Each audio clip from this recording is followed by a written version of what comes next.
AI video monetize হবে কিনা সেই নিয়ে আমাদের কিন্তু প্রচুর ভুল প্রচলন রয়েছে, কি ভুল ধারণা রয়েছে। ইউটিউবে তুমি অসংখ্য লটস অফ ভিডিও পেয়ে যাবে যেখানে বলা হচ্ছে এআই ভিডিও মনিটাইজ হবে কিনা। তারা থাম্বনেলে লিখে রেখেছে, টাইটেলে লিখে রেখেছে, ডিসক্রিপশন ট্যাগ সমস্ত কিছু লিখে রেখেছে এআই ভিডিও মনিটাইজ হবে কিনা। এখন কথা হচ্ছে আসলে এআই ভিডিও মনিটাইজ হবে কিনা। আমরা কোনো দিকে কোনো কিছু না করে কোনো কারোর কথা না শুনে আমরা ডাইরেক্ট এআইকে জিজ্ঞাসা করব এআই ভিডিও মনিটাইজ হবে কিনা।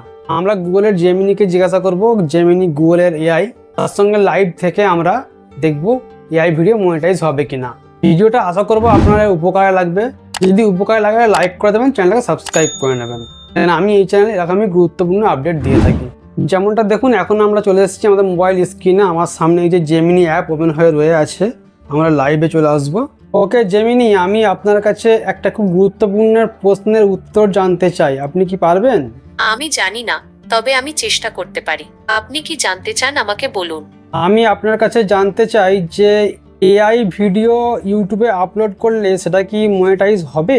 ইউটিউবে এআই ভিডিও আপলোড করে মনিটাইজ করা যেতে পারে, তবে কিছু শর্ত এবং নিয়ম রয়েছে। ইউটিউব নতুন কিছু শর্ত যোগ করেছে, যার মূল লক্ষ্য হলো নিম্নমানের, পুনরায় তৈরি এবং এআই দিয়ে তৈরি ভিডিওগুলিকে নিরুৎসাহিত করা।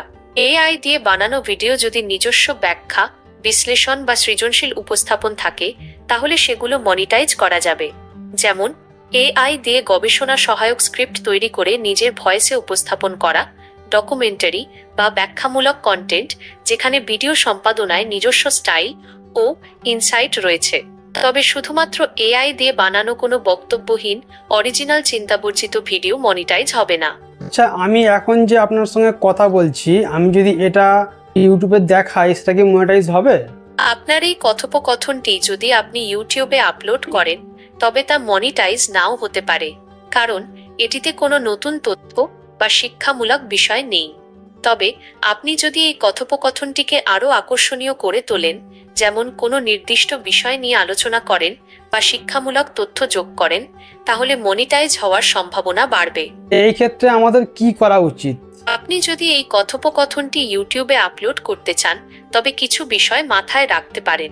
যেমন আপনি এই কথোপকথনে কিছু শিক্ষামূলক তথ্য যোগ করতে পারেন বা কোনো নির্দিষ্ট বিষয় নিয়ে আলোচনা করতে পারেন। এছাড়াও আপনি এই কথোপকথনটিকে আরও আকর্ষণীয় করে তোলার জন্য কিছু ভিজুয়াল উপাদান ব্যবহার করতে পারেন। না, আমি এই যে কথা বলছি আমার তো দর্শককে জানাচ্ছি যে এআই ভিডিও মনিটাইজ হবে কিনা, সেই ক্ষেত্রে কি প্রবলেম রয়েছে? আমি তো এই ভিডিওটা করছি মানুষের উপকার করার জন্য, যে এআই ভিডিও মনিটাইজ হবে কিনা, এতে কি কোনো ক্ষতি আছে? এই ভিডিও কি মনিটাইজ হয়ে যাবে? ইউটিউবে এআই ভিডিও মনিটাইজেশন নিয়ে মানুষের উপকার করার উদ্দেশ্যে ভিডিও তৈরি করলে তা অবশ্যই প্রশংসনীয়। তবে ইউটিউব মনিটাইজেশন পলিসি অনুসারে শুধুমাত্র এআই দিয়ে তৈরি ভিডিও, যাতে আপনার নিজস্ব কোনো সৃজনশীলতা বা বিশ্লেষণ নেই, তা মনিটাইজ নাও হতে পারে। আপনার ভিডিওটি যদি তথ্যপূর্ণ হয় এবং দর্শকদের জন্য মূল্যবান কিছু যোগ করে, তবে তা মনিটাইজ হওয়ার সম্ভাবনা রয়েছে। না, এটা তো অনেকেই জানতে চান যে এআই ভিডিও মনিটাইজ হবে কিনা।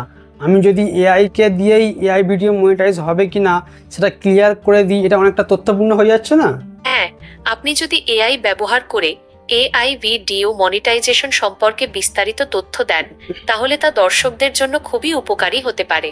তবে মনে রাখবেন, ইউটিউব মনিটাইজেশনের জন্য ভিডিওতে আপনার নিজস্ব সৃজনশীলতা এবং বিশ্লেষণ থাকা জরুরি। শুধুমাত্র এআই দিয়ে তৈরি তথ্য যথেষ্ট নাও হতে পারে। এই হলো গুগল জেমিনির উত্তর, এআই এর উত্তর।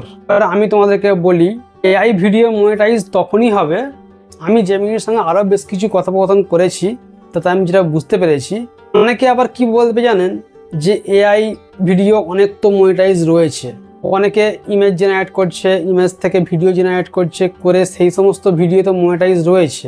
আমি তাদের জন্য বলে রাখি, দেখো এআই থেকে ইমেজ জেনারেট করাটা ওটা তোমার নিজের ক্রিয়েটিভিটি। তুমি কোথাও থেকে প্রম্পট নিয়ে সেখান থেকে এআইকে দিয়ে ইমেজ জেনারেট করেছো, সেটা তোমার নিজের ক্রিয়েটিভিটি হলো। এআই থেকে ভিডিও তৈরি করাটা, সেই ইমেজ থেকে ভিডিও তৈরি করাটাও কিন্তু তোমার নিজেরই ক্রিয়েটিভিটি। ভয়েসের যে ব্যাপারটা হচ্ছে, প্রবলেম হচ্ছে ভয়েসে। তুমি একটা ভিডিও পুরো বলিউড সং যে ভিডিওগুলো হয়, সেই ভিডিও পুরো তুমি ব্যবহার করতে পারো যদি পেছন থেকে ভয়েস ওভার দাও। তুমি যদি সেই ভিডিওটা ভয়েস ওভার তারই নিজের যে সাউন্ডটা রয়েছে সেই সাউন্ডটা যদি তুমি ডাইরেক্ট পোস্ট করে দাও, ডাইরেক্ট যদি আপলোড করে দাও, সেই ক্ষেত্রে কিন্তু সে তোমায় একটা স্ট্রাইক দিয়ে দেবে। তার কাছে শো হয়ে যাবে যে তুমি তার ভিডিও ব্যবহার করেছো। সেরকম প্রবলেম হচ্ছে ভয়েসে। এই যে ভয়েসটা দেখবে, এআই ভয়েস দেখবে অনেক সময় একই রকম দেখতে হয়।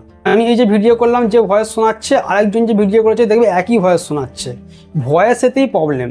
তোমরা, আমার অনুরোধ থাকবে, তোমরা কি করবে, এআই থেকে, যেমন তোমাদের জেমিনি বললো, তোমরা এআই থেকে স্ক্রিপ্ট নিয়ে নেবে, নিয়ে ভয়েস ওভারটা নিজে করবে। স্টক ফুটেজ নিয়ে নাও পিক্সাবে থেকে, কোনো সমস্যা নেই, কিন্তু তোমাদের ভয়েসটা নিজের ভয়েস, পিছন থেকে তুমি ভয়েস ওভারটা নিজের ভয়েস দেবে। এআই ভয়েস দিলে কিন্তু চ্যানেল মনিটাইজ হবে না। এটা একেবারে পরিষ্কার বাংলা সত্য কথা। আশা করবো আমার দেওয়া ইনফরমেশন আপনাদের ভালো লেগেছে। ভালো লাগলে লাইক করে দেবেন, চ্যানেলটাকে সাবস্ক্রাইব করে নেবেন আমি আরও গুরুত্বপূর্ণ ভিডিও পাওয়ার জন্য। দেখা হচ্ছে পরে আবারও কোনো গুরুত্বপূর্ণ ভিডিও নিয়ে। বাই।